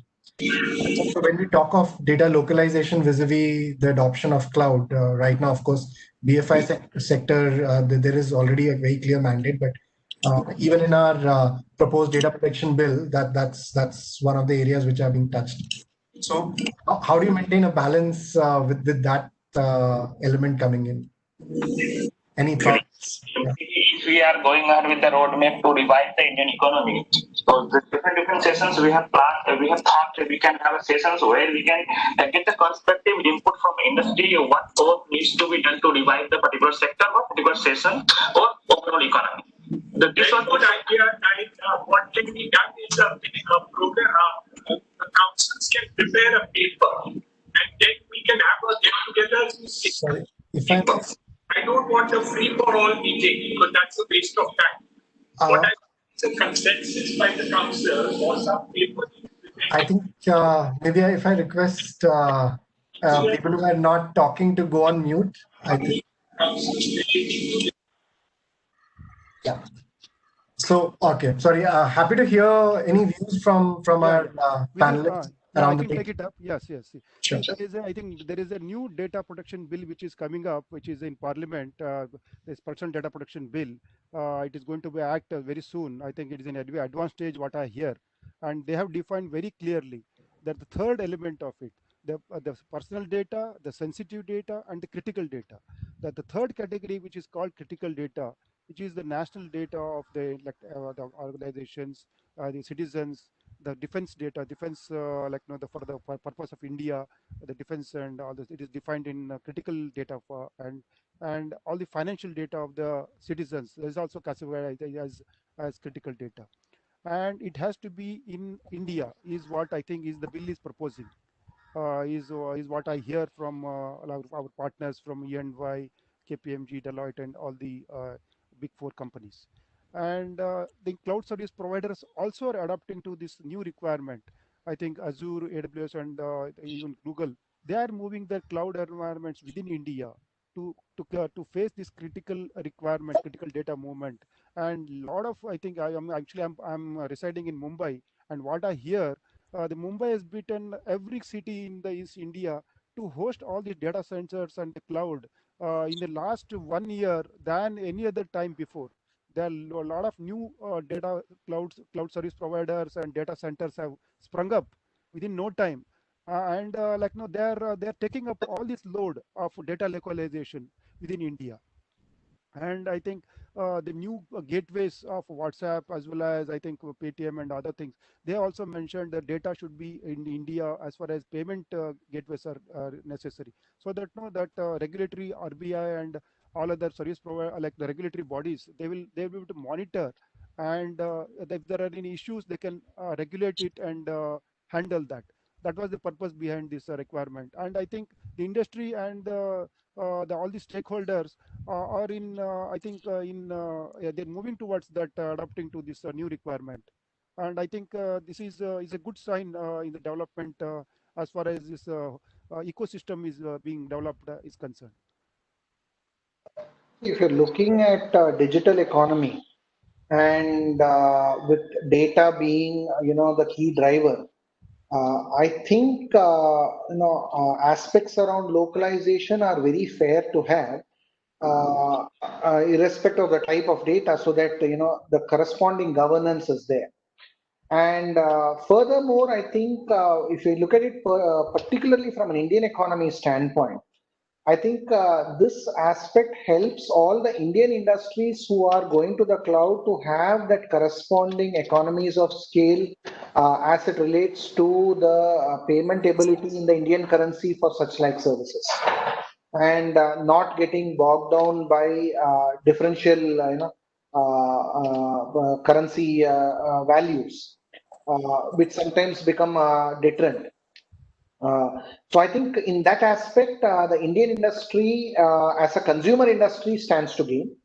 Having said that, and exactly like what Vasant was mentioning, I think the Indian industry, in terms of its technology aspects, also stands to gain because that grows that segment of the industry, and its associated, segments of industries who support it, the allied industries that support the cloud data centers and all of them. I think that also benefits. So I would, and definitely last but not the least, given various views on security and how certain aspects can be misappropriated by those who are not very friendly to growing economies. I think that aspect of safeguard of the country is a very fair way to ask. So overall, I would say it is definitely a required and a welcome move, and I think we should further in that direction. Sure. Thanks for that thought. And I personally think, yes, it's a slightly debatable concept with both, of course, pros and other elements to be also viewed in both aspect.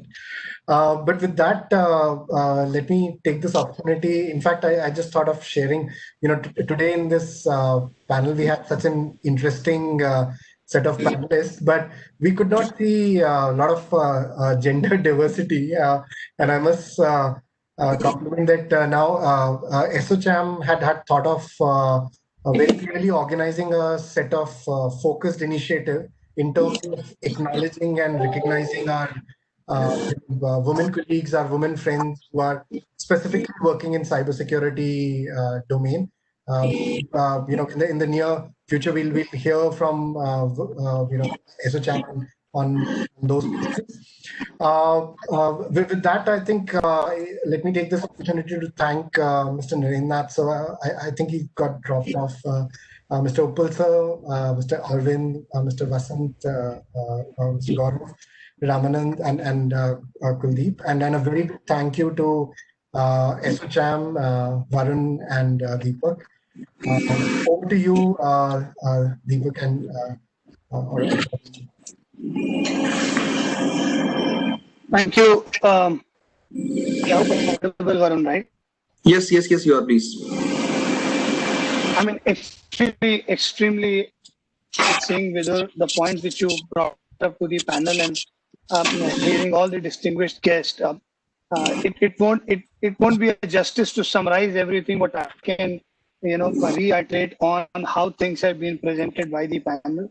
But I will still take that opportunity from a larger context for audience when they hear later on.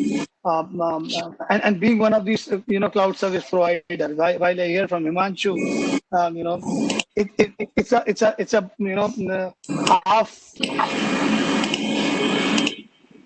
of how you're doing on the better side of security, being a cloud provider where we are part of many times being taken as you are one of them and you get attacked. How do you react to it? I was thinking while I was hearing from distinguished panel, even I would have asked questions, but due limited time, that how do you see SLAs? How do you see breaches versus service level agreement?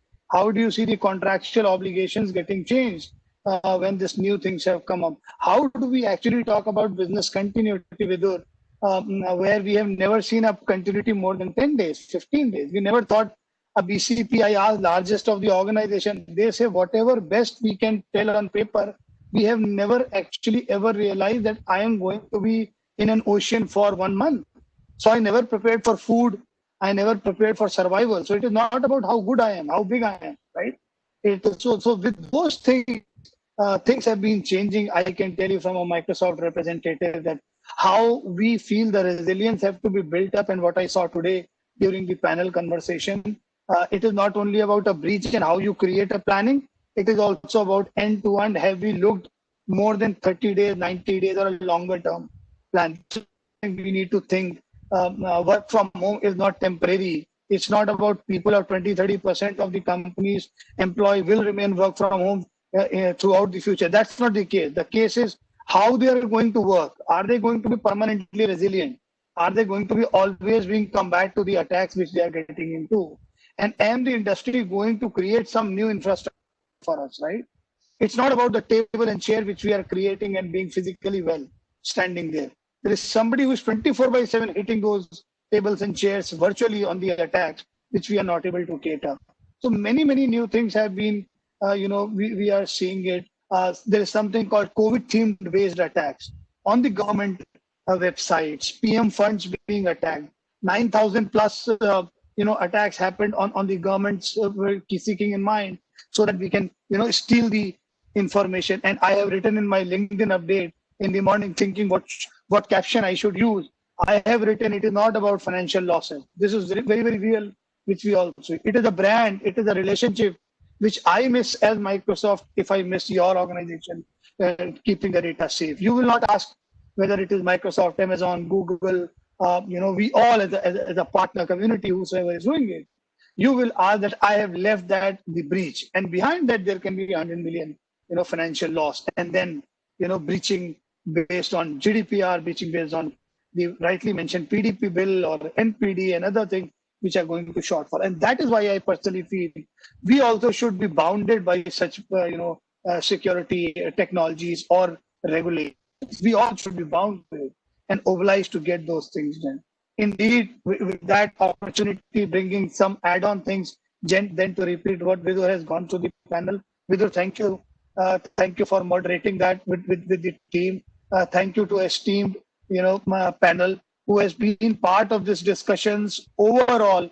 Narendra ji talked about many of the very specific things, how it is required, talking about data. I also heard, from Arvind ji, Rajesh ji talking about getting into the specific parameters, how you can define that.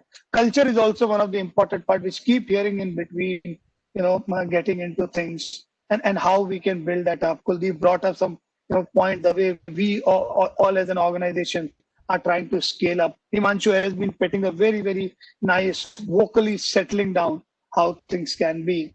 And all of you, I heard Vasanji talking about those points from ISG, from Tech Mahindra, Subhajit, Arvind, and everyone. So with that, without taking much time, while we have reached maybe 5 minutes more, it is indeed a pleasure, to continue such things. Vidur rightly pointed out the diversity and inclusion, the gender gap which we see, where even Microsoft has a cyber shiksha program, and we all are philanthropically point of building our scale. There is definitely, even as an individual, I firmly believe, Ritul, when you brought that point, even when we get into some video calls like this, and that gender diversity comes in, really you feel that difference. And I noticed that difference when you said, on this call, the type of panel, with due respect, that it has to be enhanced more. ASSOCHAM is doing that stuff, others are doing it. Even we all as an organization, I will go back to Microsoft, find out what all better we can do more.